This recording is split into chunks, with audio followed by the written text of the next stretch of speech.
Happy Sunday, Motorheads. So one of the viewers, Michael Johnson, has a question on XLT recoil. I guess he got one that's just a bare housing and a bag of parts, wants to know how it goes together. So I'm going to show that to you right now. So hang on while I get the camera set up.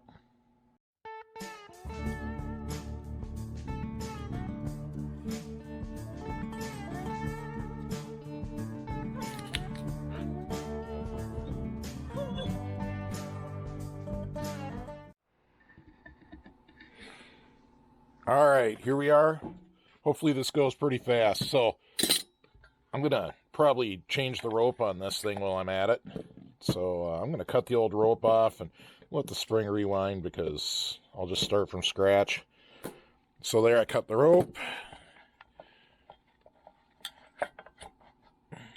And the spring's totally wound in. Well, there it goes. A little bit sticky. All right.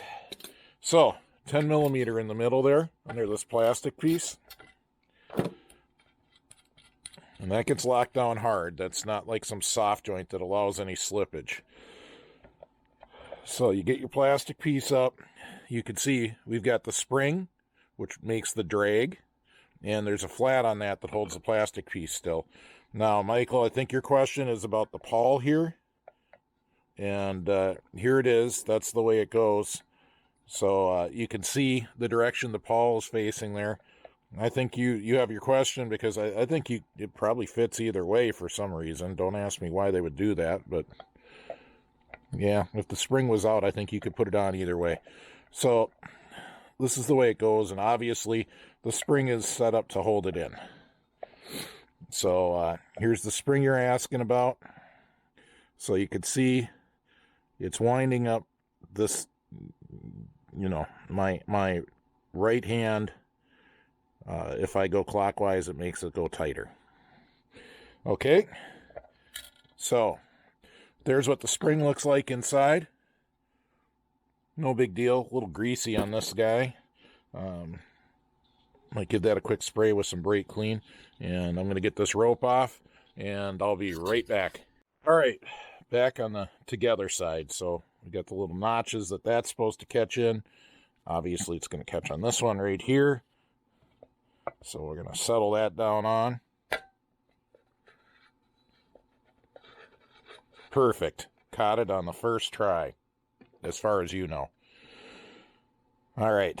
Now for Michael's big question, the spring. Back to the spring. So I'm going to let that settle. Once again, this top is winding clockwise. So spring goes in the hole. Long leg of the spring goes up. Short leg goes down. I think that was one of your big questions. All right, now we got the pawl. So this little notch right here that I'm pointing at with my fingernail, that's the spring gets caught in that. That's why you have the long end up. And it just settles in like that. And there's the spring and the caught in the notch. Well, maybe it's not going to stay on the notch, but it's on that outside there. Now we got this guy. I usually just put those two legs to the opposite of the flat.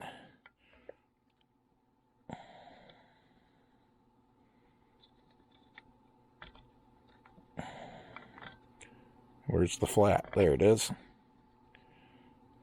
Why is the flat not catching?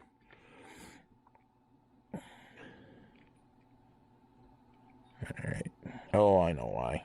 Because you got to put those two legs to the same side as the flat, otherwise this thing gets stuck on the pawl. That's the cookie there. There we go.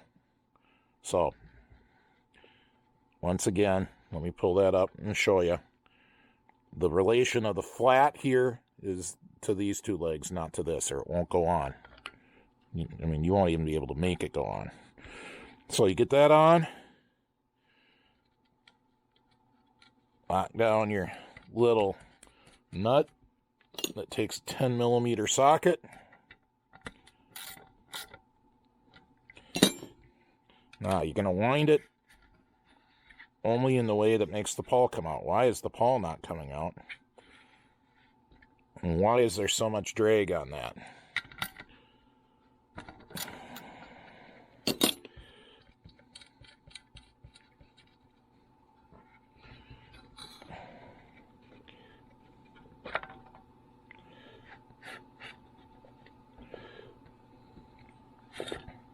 Back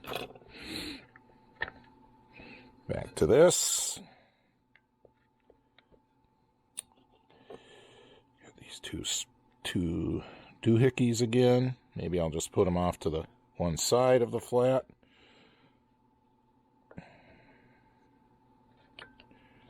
Really think they should go on either side, but it obviously didn't work.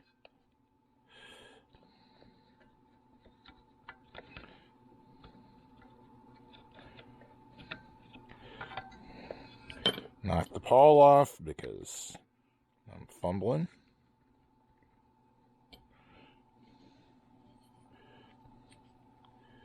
Let's see, the flat's there. Oh, great. I'll just knock that spring off. It's only required to function.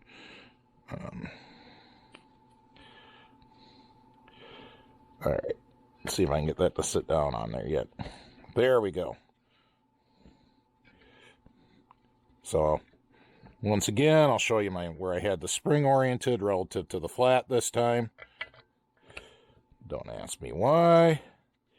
That's just the way it fits. We'll make sure it works right in a second. Alright. Now when I wind it, the pawl comes right out.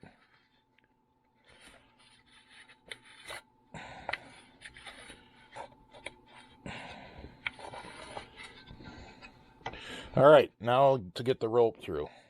So you can see I've already pre-fingerprinted my rope.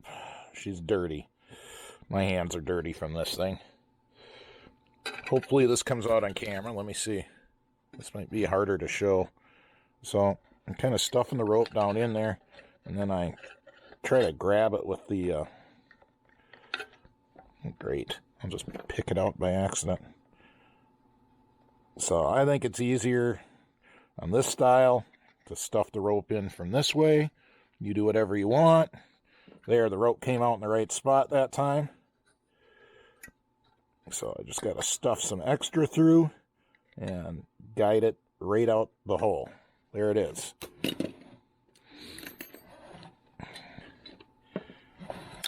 All right.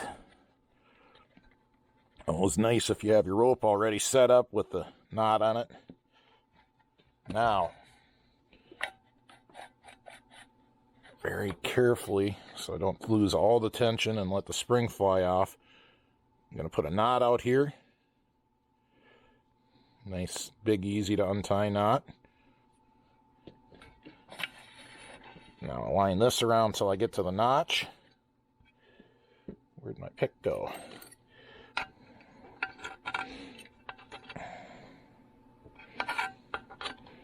That rope. Get the rope in the notch. Can you see that the rope is in the notch? 1,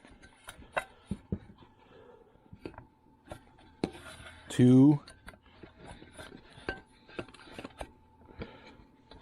3. Oh. A lot of tension. 4. Oh, lost it. All right. I think I lost 2.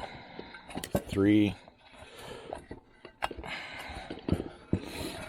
All right. That's 4 and 5. I don't know. Since I lost that tension there, we'll see how much tension's on the rope when it winds in. Oh, that's about right. So there you go, Michael. There's your XLT recoil. I hope that answers all your questions. All right, well, that was just a quick video. It's Sunday morning. I got a million other things to do. I got to go mow my lawn, for one thing, and a whole laundry list of other chores. So I can't answer everybody's question this way. I won't be able to make a personal video for everybody, but I thought this was such a general topic. A lot of people will probably need this knowledge over the years. I just thought I'd do it quick and show it. So don't forget to hit that subscribe button, like the video, leave some comments. If you think I didn't answer all your questions, leave me a comment. Check out my Patreon page if you want to support the channel. I'd appreciate that. And we'll see you on the trails next fall, or probably at the Princeton Swap Meet.